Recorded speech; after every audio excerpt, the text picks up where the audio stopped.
Welcome back to Crypto Meets AI. Jerry here with an update for you. Do me a favor, friends. Smash that like button, hit subscribe, and comment down below. It really does help the algorithm. Now let's get into this. We're sitting at $3.28, and yes, we took a big shot up, about 10%.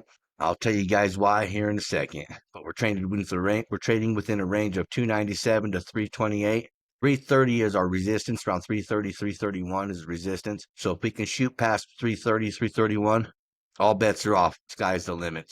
And breaking news, the Ripple case is finally over. After a long circus, the Ripple case is finally over. Now the best part will begin. The world is not ready for what is coming for XRP. Congratulations to all you XRP holders out there. Enjoy, fam. Let's go down the old rabbit hole a little bit here. The Bitcoin story doesn't add up. Let's have a real conversation. I know a lot of people came into this space because they believed Bitcoin was the answer, a way out of the system, a digital rebellion against the very same institutions that have kept us trapped for decades. But over the years, something hasn't set right. And if you've been paying close attention like I have, you probably felt it too. This opinion piece isn't about hype or tribalism, I promise you. It's about truth, because when you dig into the history, and I mean the real history of Bitcoin's creation, the actors behind the curtain and in front of it, the timing, the mechanics of liquidity, and artificial markets that keep things propped up, it becomes harder and harder to believe this was ever about freedom. I'm going to try and lay it all out, not to convince you, but to show you what I see. Then you can decide for yourself. In my opinion, the ethos around Bitcoin paints it as a rebellion,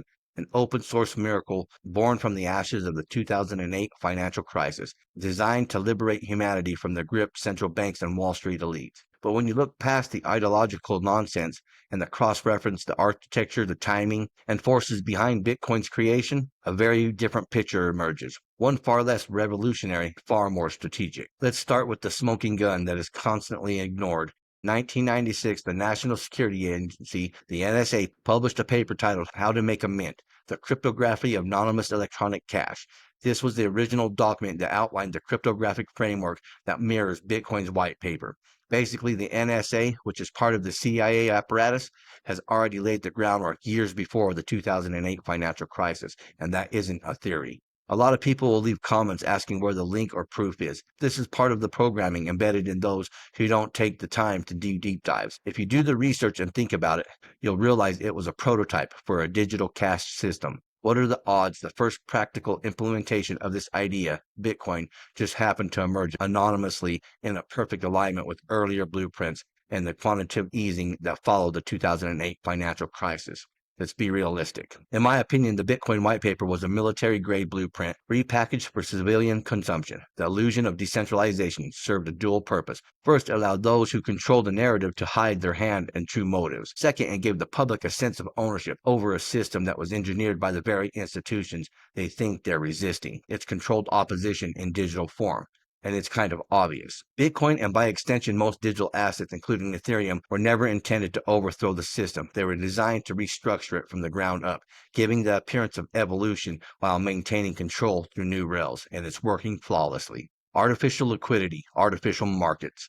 Most of today's crypto markets are sustained by AI-driven volume trading. It's not organic adoption or real utility driving its price. The illusion of surging demand is just synthetic liquidity injected by automated bots designed to fabricate market activity across many exchanges. These bots feed off the very volatility they create, similar to BlackRock's Aladdin system. This gives traders the illusion of momentum and institutional interest. But when you strip away the noise and the BS around it, there's no meaningful infrastructure being built around Bitcoin itself.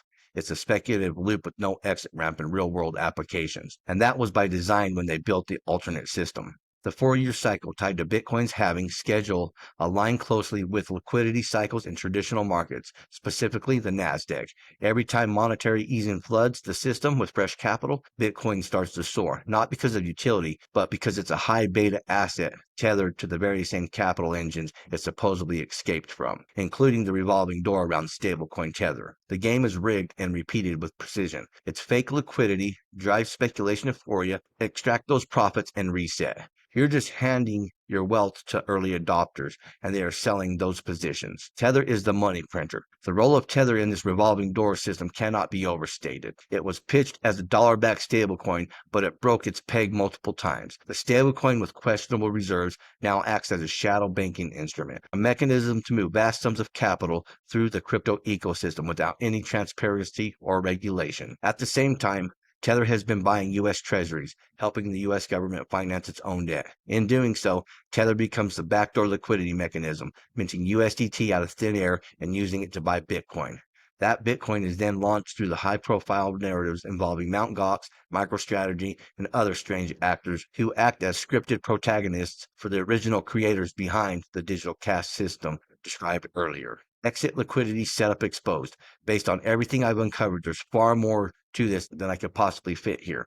But from what I pieced together so far, I believe Bitcoin's role is set to shift. In the end, there are only two real outcomes. It either becomes a tool for sovereign debt settlement or a liquidity engine used to finance the transition into the new digital system. And then there's the harsh reality of exit liquidity for the debt markets. It's entirely possible that Bitcoin holders, especially early ones, will become the final buyers of the government debt, absorbing toxic assets in exchange for the illusion of wealth. And in the process, they become the last link in a broken chain, used to settle the liabilities of the very institutions they thought they were escaping. Here's another playful thought. What if Bitcoin is quietly fueling Ripple's infrastructure, acting as the on-ramp? It transfers stored value into the liquidity networks being built by Ripple and others. Interestingly, XRP runs on institutional rails that are actively being deployed.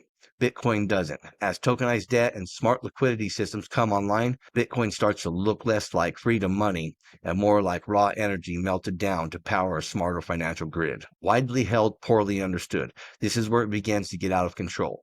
Despite the billions poured into marketing, Bitcoin's infrastructure is still stagnant. It's 2025 and it still can't scale. It still can't adapt, and the Lightning Network is nowhere near what banks and institutions need. Its energy footprint is unsustainable, and yet it continues to be marketed globally as digital gold, while providing none of gold's monetary value, stability, or institutional utility. And that's just the surface. But how can they market the hell out of it and still get away with all the noise around it? Because the narrative was always the product. Bitcoin was the Trojan horse. It was the tool designed to seduce technophiles, anarchists, and libertarians into building the rails of their own financial cage. And they did it with pride, thinking that they are resisting while actually participating in the greatest psychological operation in digital history. A multidimensional chessboard. As I said it over and over, everything we're witnessing, the financial system at the world stage, it's all interconnected. But this is a multidimensional game. Intelligence agency laid the groundwork. AI-driven liquidity machines manufactured demand. The media created the myth, and the masses became the believers and the marketers. Now we're entering the next phase where digital assets will be pegged to real-world liabilities and used to restructure global finance. I could be wrong or I could be right, but after extensive research, countless conversations with Bitcoin maximalists, professional economists, and many others, plus my own deep dives, I'm convinced of this.